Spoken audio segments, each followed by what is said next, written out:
Olá a todos. Então nesse vídeo vamos falar um pouco sobre o arquétipo humano, sobre o feminino e o masculino. É importante entendermos que quando falamos de arquétipo humano, não significa que é preciso estar encarnado. A pessoa, digamos assim, quando desencarna, ela pode continuar ainda no arquétipo humano. Isso é uma prova de que o arquétipo humano ele não depende do corpo físico. E isso explica o porquê existe, né, o ciclo de Sansara. Por que as pessoas, né, as pessoas que pode ser um conjunto de espírito, alma, várias inteligências, continuam reencarnando. As pessoas reencarnam porque elas estão com seus corpos condicionados em determinado arquétipo. Existem muitos arquétipos, como nós já falamos aqui. Existe o arquétipo, por exemplo, do Exu, que é nada mais nada menos do que um corpo, do que um certo condicionamento. Mas isso não significa que estar condicionado a algum corpo, alguma formatagem, nos define ou define o ser que está formatado ali. Por isso que a busca pela libertação, por isso que a busca pelo conhecimento, pela expansão da consciência, ela é importante. Por isso que os Exus, quando falamos os Exus maiorais, esses que são denominados aqui no canal como demônios, como daimons, eles não encarnam. Porque se eles fossem encarnar, eles, eles colocariam, eles teriam que reduzir muito as manifestações dos seus corpos originais, e isso poderia causar coisas que acontecem aqui, como anomalias, né, como problemas de saúde. Muitas crianças, por exemplo, que nascem com problemas,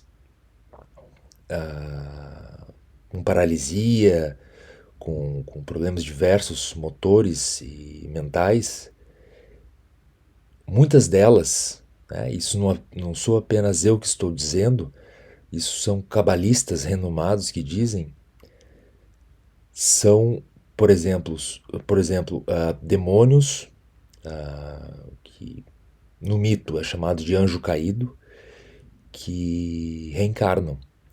Então, as manifestações dos corpos originais deles são tão pesadas que, que quando elas se condicionam no arquétipo humano, elas danificam o corpo humano.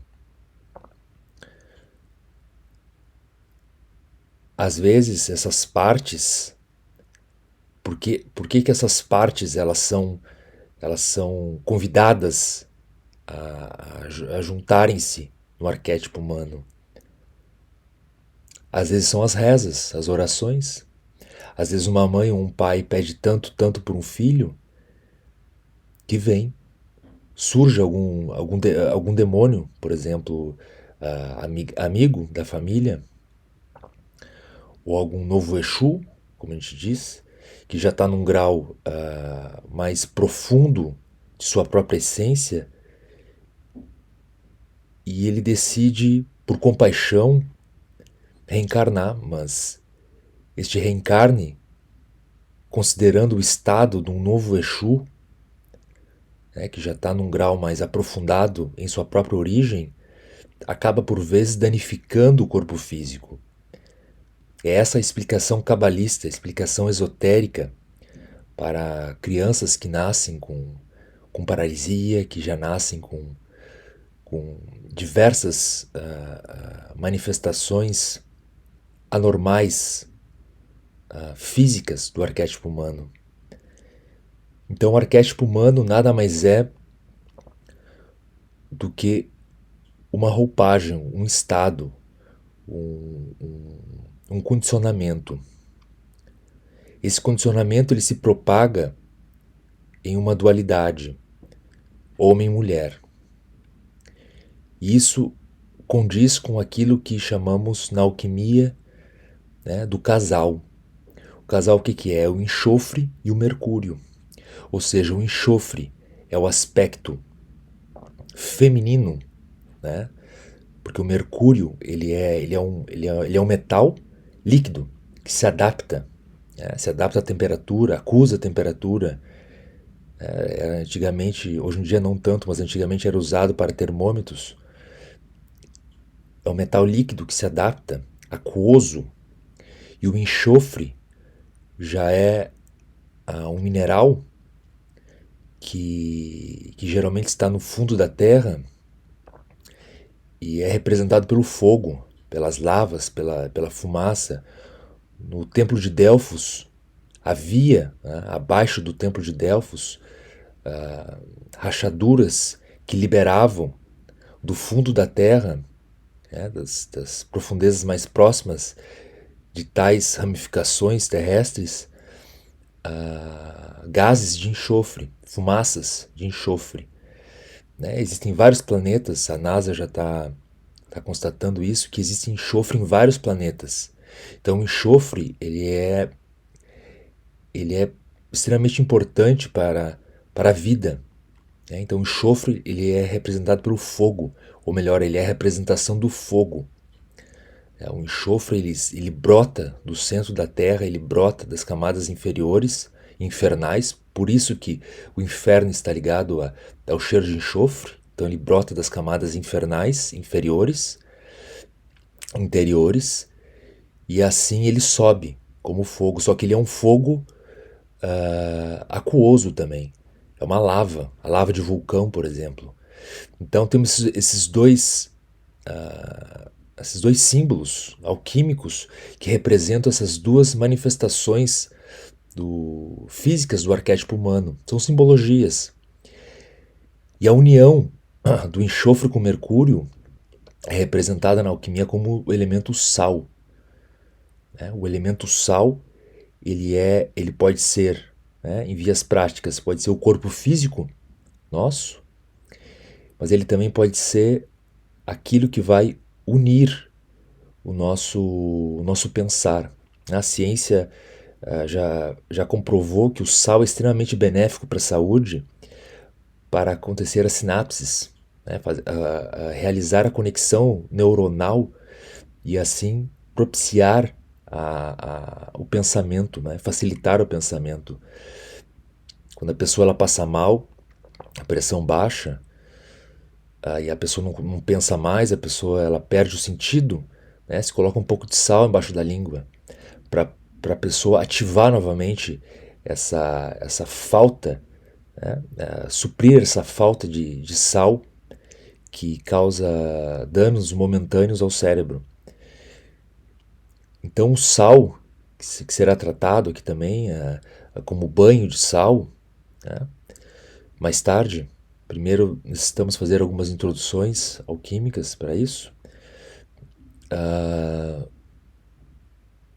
O sal ele é essa representação de união, né? Para realizar uma oferenda, usa-se sal para unir, né? E também afastar, delimitar, né? Dizendo aqui tem um dono. O sal marca o território também na magia. Né? Muitos círculos mágicos são feitos com sal, porque o sal ele tem essa questão. Aqui está unido dois polos e aqui está demilitado. Então, nessa introdução gostaria de colocar esse aspecto. Então, o Mercúrio ele acaba sendo feminino, né? A mulher, representando a mulher, e o enxofre acaba representando o homem. Né? Temos o triângulo para cima do enxofre, que está acima da cruz, ou seja, acima dos 4 elementos. Temos no Mercúrio um círculo com uma meia-lua voltada para cima, também acima dos 4 elementos. Então tudo isso representa as manifestações do arquétipo humano. Então quando nós falamos, por exemplo, de Exu, é tanto Exu macho quanto Exu fêmea. Exu é Exu. Exu é como se fosse o ser humano, como se nós falássemos ser humano. Isso é Exu. Mas se é Exu macho ou Exu fêmea, uns vão dizer o Exu e a Pombogira, ou Pombagira. Os meus Exus, eles falam Exu macho, Exu fêmea, porque ambos são Exus. Então, quando falamos de homem e mulher, estamos falando de uma manifestação física do arquétipo humano, que independe do gênero, por exemplo. Se uma mulher, um corpo feminino, aquele espírito que habita lá, se identifica como homem, ou um corpo masculino, que lá dentro se identifica um espírito mais a polaridade feminina, isso já é outra coisa, são outras camadas, outras ramificações. Hoje em dia temos toda essa discussão de gênero, que é extremamente benéfica para entendermos o arquétipo humano e saber que o arquétipo humano ele, ele depassa o próprio arquétipo, ele transpassa o próprio arquétipo. Então, o Mercúrio, o enxofre e o Sal, eles são representações da alta magia do entendimento do arquétipo humano. E a alta magia busca isso, entender o arquétipo humano. E para que entender o arquétipo humano? Para adquirir conhecimento. E para que adquirir conhecimento? Para conhecer-se. Então o conhecimento está ligado a conhecer-se. E o motivo disso é não se tornar um desconhecido para si próprio. E não se perder por aí, não realizar tarefas inconscientes. Não viver uma vida inconsciente, viver uma vida consciente, luminosa. Então o luciferianismo busca a iluminação. O luciferianismo busca a luz no caminho escuro. Ele leva a luz consigo. Ele é o portador da luz. Lúcifer, portador da luz. E portar a luz é isso, é saber fazer o fogo. Né? Então é isso. Até mais. Continuaremos o assunto. Obrigado.